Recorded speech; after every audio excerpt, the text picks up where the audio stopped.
Hello. അപ്പോൾ ഞാനിന്ന് കുറേ നാളായിട്ട് ചെയ്യണം എന്ന് വെച്ചൊരു വീഡിയോ ആയിട്ടാണ് കേട്ടോ വന്നിട്ടുള്ളത്. അപ്പോൾ B.Ed കോഴ്സ് എന്നാൽ എന്താണ്, അതിൻ്റെ സ്ട്രക്ചർ എങ്ങനെയാണ് വരുന്നത്, അപ്പോൾ എന്തായാലും നമുക്ക് വീഡിയോയിലേക്ക് കിടക്കാം. ഇപ്പോൾ B.Ed എന്ന് പറഞ്ഞു കഴിഞ്ഞാൽ ബാച്ചിലർ ഓഫ് എഡ്യൂക്കേഷൻ ആണ്. അപ്പോൾ ഇതൊരു പ്രൊഫഷണൽ ആയിട്ടുള്ള ഒരു അണ്ടർ ഗ്രാജുവേറ്റ് ഡിഗ്രി പ്രോഗ്രാം ആണ്. ഇപ്പോൾ നമുക്ക് ടീച്ചേഴ്സ് ആവാൻ വേണ്ടിയിട്ട് നമ്മൾ മോസ്റ്റ്ലി നമുക്കറിയാം DLEd, B.Ed എന്നീ കോഴ്സുകളാണ് ചെയ്യാറ്. ഇതിൻ്റെ ഡ്യൂറേഷൻ വരുന്നത് 2 ഇയേഴ്സ് ആണ്. 4 സെമ്മായിട്ടാണ് കേട്ടോ വരുന്നത്. അപ്പർ പ്രൈമറി അതുപോലെ തന്നെ ഹൈസ്കൂൾ, ഹയർ സെക്കൻഡറി ടീച്ചേഴ്സ് ആവാനായിട്ടുള്ള എലിജിബിലിറ്റി ആണ് കിട്ടുന്നത്. B.Edലേക്ക് അഡ്മിഷൻ കിട്ടാനുള്ള ക്രൈറ്റീരിയ എന്ന് പറയുന്നത് ഡിഗ്രിയിലെ 50% മാർക്കാണ്. നമുക്ക് PG, NSS അത്തരത്തിലുള്ള കാര്യങ്ങൾ ഉണ്ടെങ്കിൽ എക്സ്ട്രാ പോയിന്റും കൂടി അവൈലബിൾ ആവും. പിന്നെ B.Ed നമ്മൾ അപ്ലൈ ചെയ്യുന്നത് ഡിഗ്രി കഴിഞ്ഞ ശേഷം യൂണിവേഴ്സിറ്റിയുടെ CAP എന്ന് പറഞ്ഞ ഒരു സൈറ്റിലൂടെയാണ്, ആ ഒരു പോർട്ടലിലൂടെയാണ് നമ്മൾ അപ്ലൈ ചെയ്യുന്നത്. ശേഷം first allotment, second allotment, third allotment, അതുപോലെ തന്നെ സപ്ലിമെന്ററി അലോട്ട്മെന്റ് ഇതിലൂടെയാണ് നമുക്ക് അലോട്ട് ചെയ്യുന്നത്. ഓരോ കോളേജിലും ഓരോ തരത്തിലുള്ള സീറ്റ് അവൈലബിലിറ്റി ആണ് വരുന്നത്. ഏകദേശം ഒരു 10 to 20 വരെ സീറ്റ്സ് അവൈലബിൾ ആയി വരാറുണ്ട്. അതിൽ പകുതി മെറിറ്റും ബാക്കി മാനേജ്മെന്റും ആണ് വരുന്നത്. ഇനി ഞാൻ B.Ed എടുത്തപ്പോൾ പാസ് ഔട്ട് ആയിട്ടുള്ള ഒരാളാണ്. അപ്പം എൻ്റെ എക്സ്പീരിയൻസ് എന്താണെന്ന് വെച്ച് കഴിഞ്ഞാൽ വളരെ നല്ലൊരു എക്സ്പീരിയൻസ് ആയിരുന്നു. ഡിഗ്രി ആയിട്ട് കമ്പയർ ചെയ്യുമ്പോൾ ഞാൻ വിചാരിച്ചത് B.Ed ആയിരിക്കും കുറച്ചുകൂടി എനിക്ക് ബുദ്ധിമുട്ട് എന്നാണ്. പക്ഷേ എൻ്റെ ലൈഫിൽ ഞാൻ ഏറ്റവും കൂടുതൽ എൻജോയ് ചെയ്ത് പഠിച്ചത് B.Ed ആണെന്ന് പറയാം. ഞാൻ B.Edന് ചേരാൻ പോകുന്ന സമയത്ത് എൻ്റെ ഒത്തിരി ഫാമിലീസ് ആയിക്കോട്ടെ അതുപോലെ തന്നെ ഫ്രണ്ട്സ് ആയിക്കോട്ടെ പറഞ്ഞിട്ടുണ്ടായിരുന്നു ഭയങ്കര ഡിഫിക്കൽട്ടാണ്. അപ്പം ആ ഒരു ടെൻഷനിലൊക്കെയാണ് ഞാൻ ആക്ച്വലി B.Edന് ചേരാനായിട്ട് പോയത്. തീർത്തും അത് നല്ല ഡിഫറെൻ്റ് ആയിട്ടുള്ള ഒരു എക്സ്പീരിയൻസ് ആണ് B.Ed എനിക്ക് തന്നത്. 4 സെമസ്റ്ററും 4 തരത്തിലാണ് വരുന്നത്. ടീച്ചിങ് പ്രാക്ടീസ് ഒക്കെ ഇൻക്ലൂഡ് ചെയ്യുന്നുണ്ട്. ടീച്ചിങ് എന്നുള്ളത് ലക്ഷ്യമാക്കി മാത്രം അല്ല B.Ed, അതാണ് മെയിൻ എയിം എന്നുള്ളത്. പക്ഷെ അതിനപ്പുറം നമുക്ക് ഒത്തിരി സ്കിൽസ് ഡെവലപ്പ് ചെയ്യാനായിട്ട് പറ്റുന്നുണ്ട്. എനിക്ക് സ്റ്റേജിലൊക്കെ കയറി സംസാരിക്കാൻ വളരെ ഫിയർ ഉള്ള ഒരാളായിരുന്നു. അവിടെ ചെന്ന ശേഷം ഏതൊരു സ്റ്റേജ് കിട്ടിയാലും ഒരു 2 വാക്കെങ്കിലും പറയാനുള്ള ആ ഒരു ധൈര്യം എന്നിലേക്ക് കൊണ്ടുവന്നത് B.Ed ആണ്.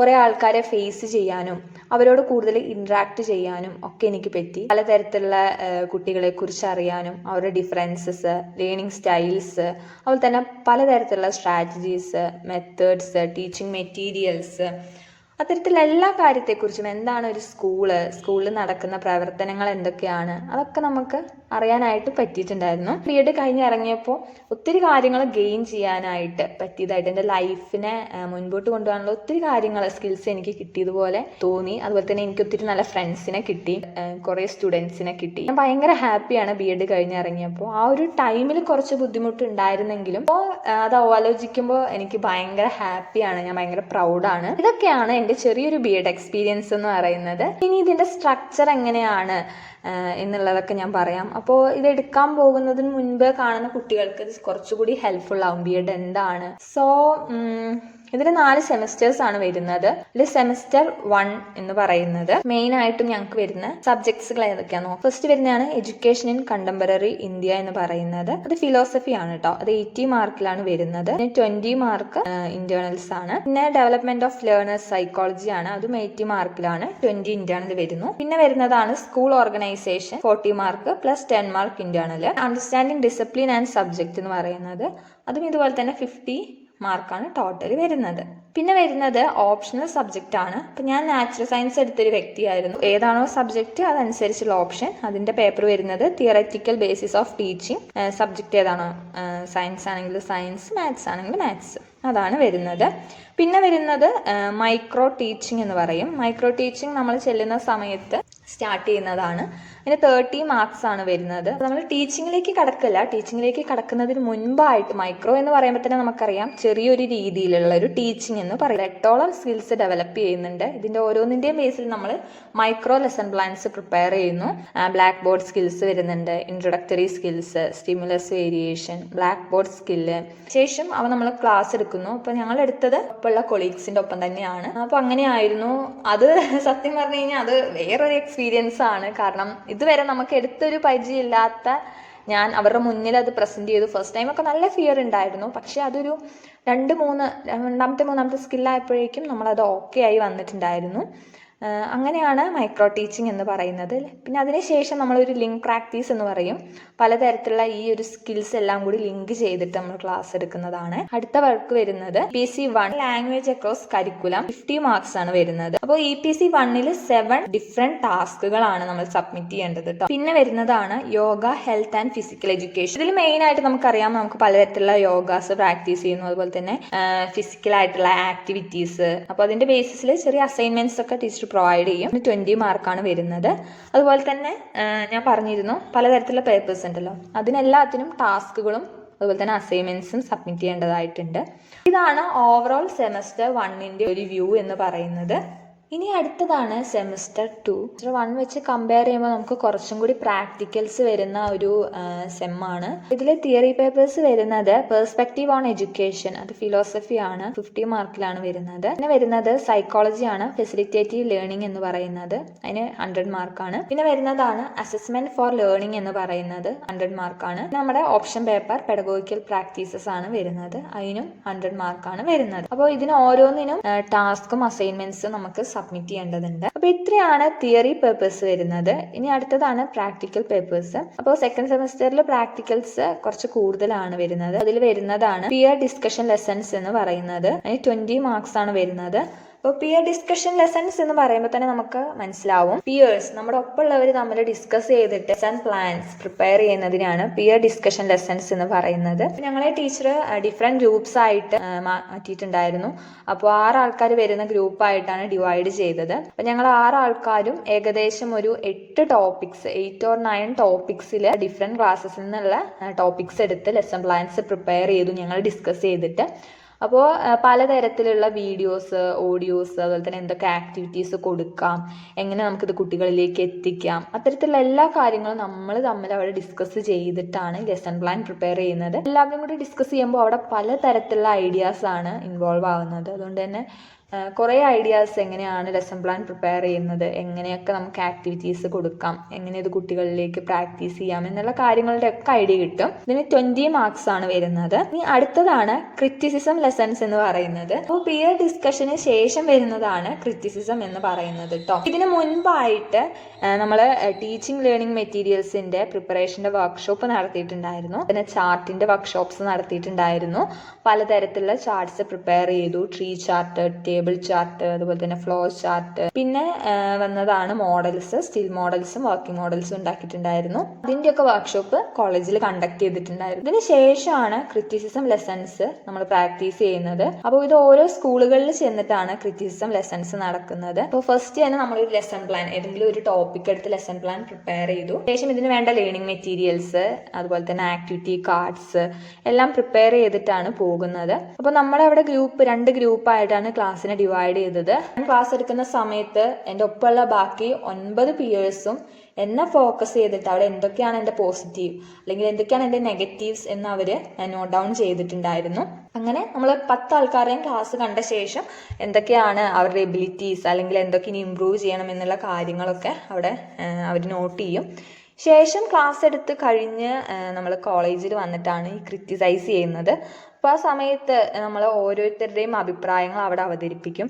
അപ്പോൾ എന്തൊക്കെയാണ് അവിടെ നന്നായി ചെയ്തത് അല്ലെങ്കിൽ എന്തൊക്കെ കുറവ് വന്നു എന്നുള്ള കാര്യങ്ങളൊക്കെ ഓരോരുത്തരും പറയും. അപ്പോൾ മോസ്റ്റ് കോമൺ ആയിട്ട് ഏതൊരു സ്കില്ലിലാണോ നമുക്ക് കുറവ് വന്നത് അത് ഇമ്പ്രൂവ് ചെയ്യാനായിട്ടും പിന്നീട് ശ്രദ്ധിക്കാനായിട്ടും നമുക്ക് പറ്റും. അപ്പോൾ ഇങ്ങനെയായിരുന്നു ക്രിറ്റിസിസം എന്ന് പറയുന്നത്. അപ്പോൾ ക്രിറ്റിസിസത്തിലൂടെ ഒരിക്കലും ഒരാളെ ഹേർട്ട് ചെയ്യുന്നില്ല കേട്ടോ, അത്തരത്തിലുള്ള ഒരു കാര്യങ്ങളൊന്നും നമ്മൾ അവിടെ ചെയ്യുന്നില്ല.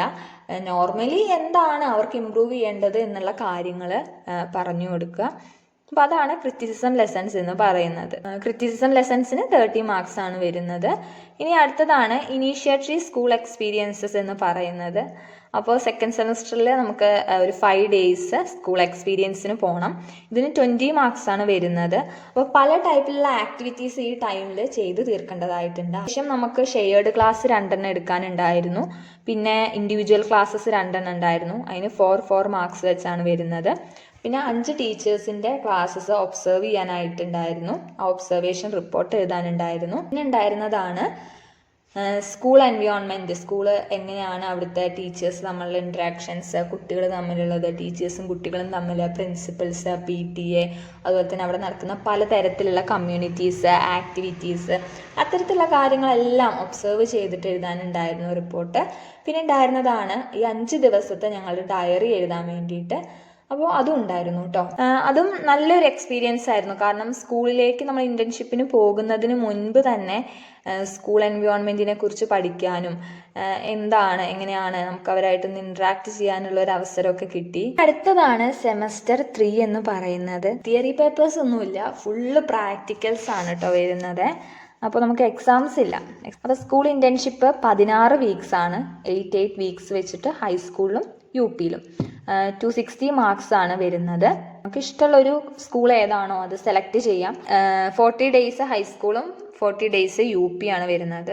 UPയുടെ കേസാണെങ്കിൽ 6th-ലും 7th-ലും, ഹൈസ്കൂളിലാണെങ്കിൽ 8th-ലും 9th-ലും ആയിരുന്നു ക്ലാസ് എടുത്തിട്ടുണ്ടായിരുന്നത്. അപ്പോൾ 60 ലെസൺ പ്ലാൻസ് ആണ് പ്രിപ്പയർ ചെയ്യേണ്ടതായിട്ടുള്ളത്. 30 ലെസൺ പ്ലാൻസ് UPയിലും 30 ലെസൺ പ്ലാൻസ് ഹൈസ്കൂളിലും ആണ്. അതിൽ 3 ICT ലെസൺ പ്ലാൻസ്, ഈ 60 ലെസൺ പ്ലാൻസിൽ 3 ഫുൾ ICT ലെസൺ പ്ലാൻസ് ആയിരിക്കണം. പിന്നെ ഇന്റേൺഷിപ്പിൻ്റെ സമയത്ത് 90% അറ്റൻഡൻസ് കമ്പൽസറി ആണ്. അവിടെ കണ്ടോണേഷൻ അടയ്ക്കാനായിട്ട് പറ്റില്ല. ബാക്കി സെമ്മിലൊക്കെ നമുക്ക് കണ്ടോണേഷൻ അവൈലബിൾ ആണ്. ഇതിൻ്റെ അസസ്മെൻറ്റ് ഇൻഡിക്കേറ്റേഴ്സ് എന്തൊക്കെയാണെന്ന് വെച്ച് കഴിഞ്ഞാൽ, ഇപ്പോൾ ഒന്നാമത്തതാണ് നമ്മുടെ കോളേജിലെ ടീച്ചർ വന്നിട്ട് നമ്മളെ ഇവാലുവേറ്റ് ചെയ്യും. അതിന് 100 മാർക്സ് ആണ് വരുന്നത്. അപ്പോൾ ഞങ്ങളുടെ ഏകദേശം 5 ക്ലാസ് ഒബ്സർവ് ചെയ്തിട്ടുണ്ടായിരുന്നു. അതിൻ്റെ ബേസിസിലാണ് മാർക്ക് ഇടുന്നത്. പിന്നെ വരുന്നത് ടീച്ചർ വരുന്ന സമയത്ത് നമ്മുടെ ടീച്ചിങ് സ്കിൽസിൽ വന്ന ഇമ്പ്രൂവ്മെൻറ്റിന് 10 മാർക്സ് ഉണ്ട്. അതുപോലെ തന്നെ സ്കൂളിലെ മെൻറ്റർ ടീച്ചർക്ക് 10 മാർക്സ്, ടീച്ചറുടെ റിപ്പോർട്ട് അനുസരിച്ച് 10 മാർക്ക് നമുക്ക് ഇടുന്നുണ്ട്.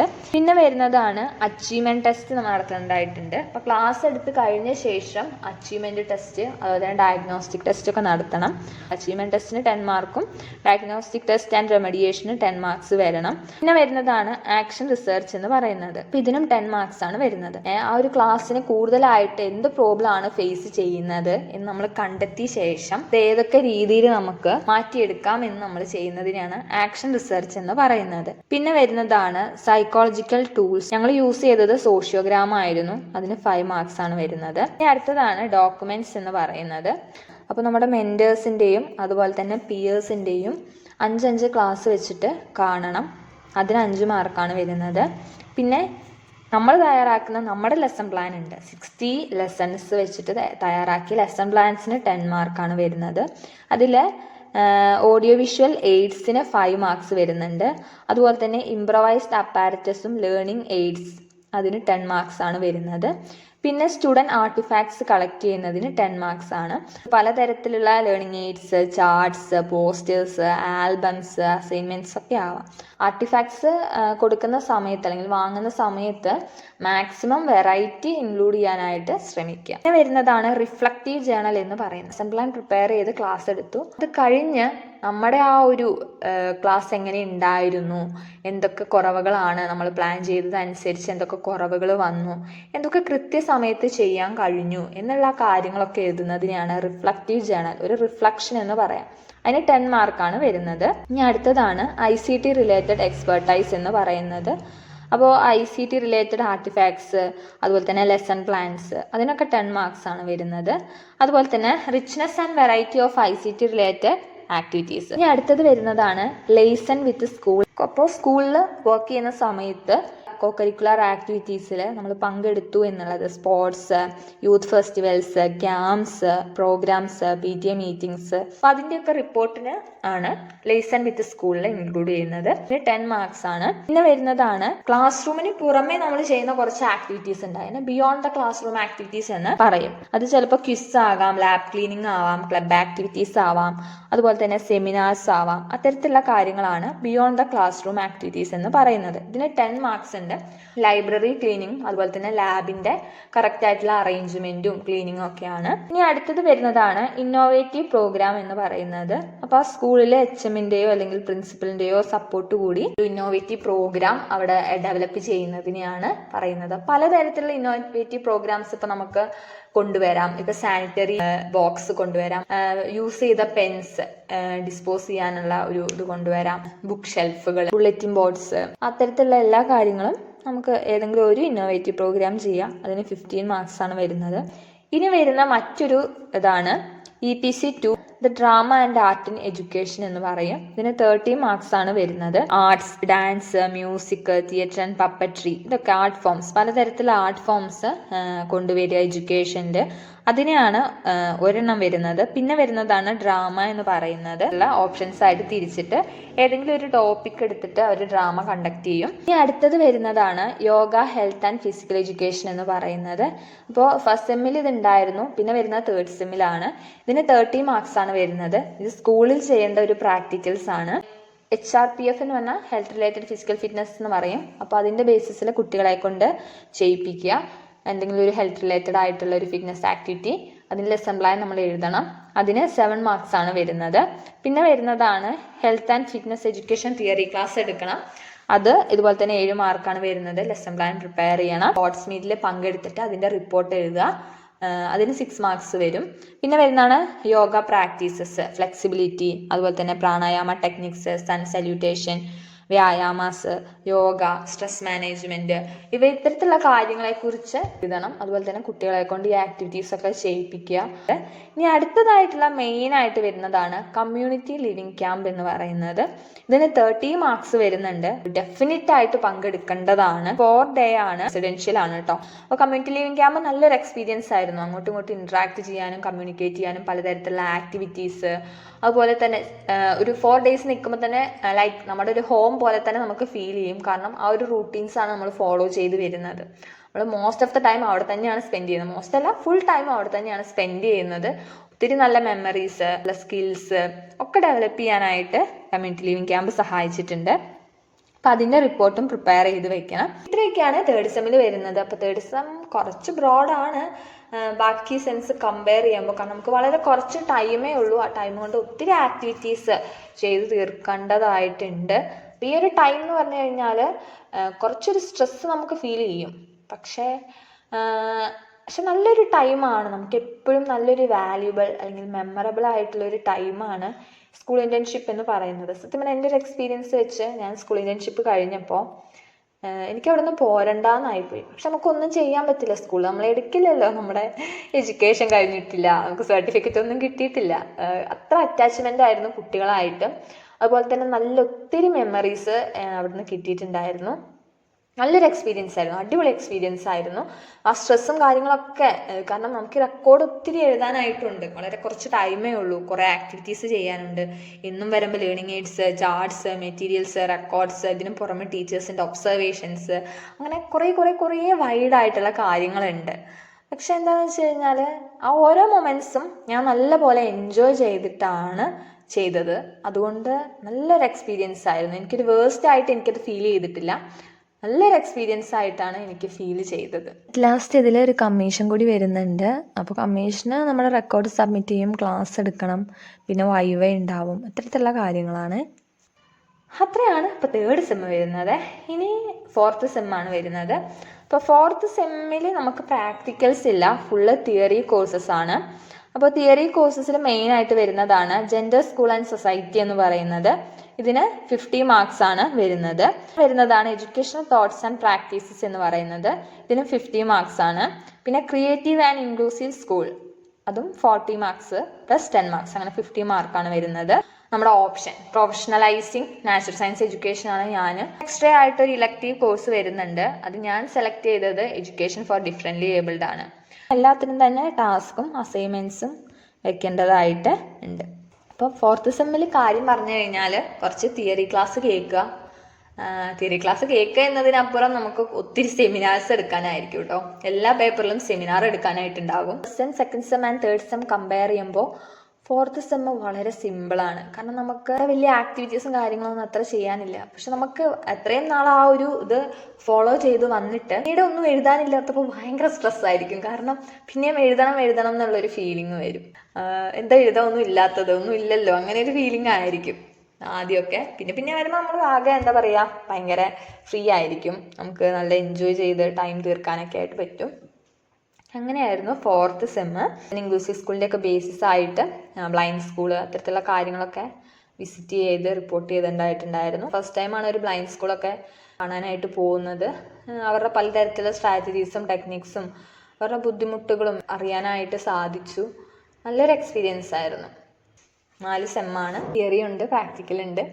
ഓവറോൾ ഇതാണ് B.Ed എന്ന് പറയുന്നത്. കുറച്ച് വർക്കുകൾ ഉണ്ടെങ്കിലും നമ്മൾ മാക്സിമം നമ്മൾ ഏതൊരു കാര്യം ചെയ്യുമ്പോഴും അതിൻ്റെതായിട്ടുള്ള റിസ്ക് ഉണ്ട്. ഇപ്പം പെട്ടെന്ന് നമുക്കൊരു ദിവസം ഒരാളെ പിടിച്ച് ടീച്ചറാക്കാനായിട്ട് സാധിക്കില്ല.